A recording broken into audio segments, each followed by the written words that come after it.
You enter a dungeon, and up ahead you see them. Rows of skeletons.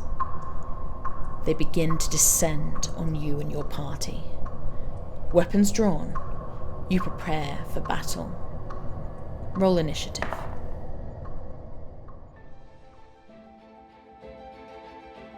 In recent years, there has been a notable surge in the popularity of tabletop role-playing games.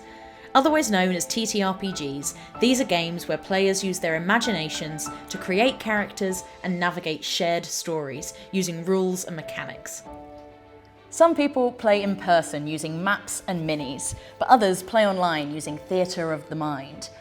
But is it possible for this fantasy gameplay to have real-world impact? We run a charity called Game Therapy UK, and we provide therapeutic gaming to socially isolated groups. So for example, people who are experiencing homelessness, military veterans with PTSD, or other mental health problems, or maybe young people or adults with neurodivergence.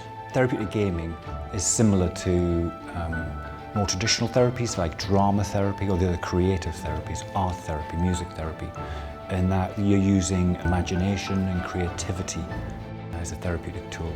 It differs in that what we're doing is playing a game. The big challenge in the hostels is that homeless people kind of really struggle to move forward. One of the things is that they're not really able to engage with therapy because their lives are too chaotic, or they're still using substances, or it's too overwhelming.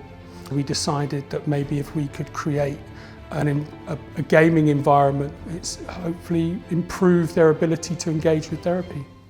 One of the really big benefits we experience by gaming is getting them to problem solve, to articulate what they're thinking and feeling. This then literally starts to reconnect their mind with their kind of higher cognitive functions. Get a chance to practice communication. If you make mistakes, you can just rewind the clock and try it out again.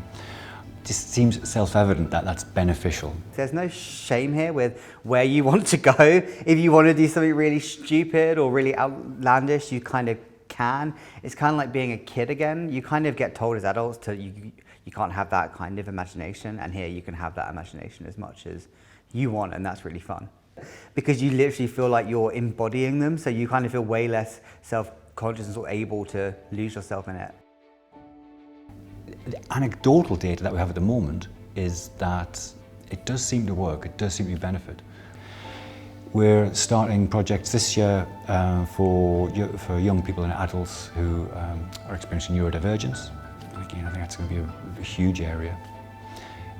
We've been asked to look at projects for people in prison populations.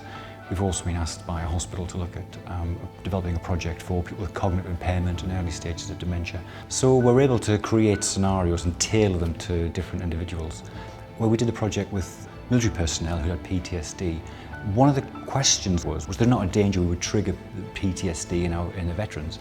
So we spoke to the veterans, and the veterans came back to us and said, yes, when they played role-playing games, there was an element of being triggered. But that's why they played. They purposely were replaying through that trauma in a safe environment. As the therapeutic benefits of these games continues to be investigated, it seems that tabletop role-playing games may hold promise as a new creative therapy, or at the very least, provide an escape for those who need it. But it's really, really helped, and it's been absolutely fantastic, and it's a great place to kind of come and just forget and have fun and be a bit of a kid again as well, to a certain extent.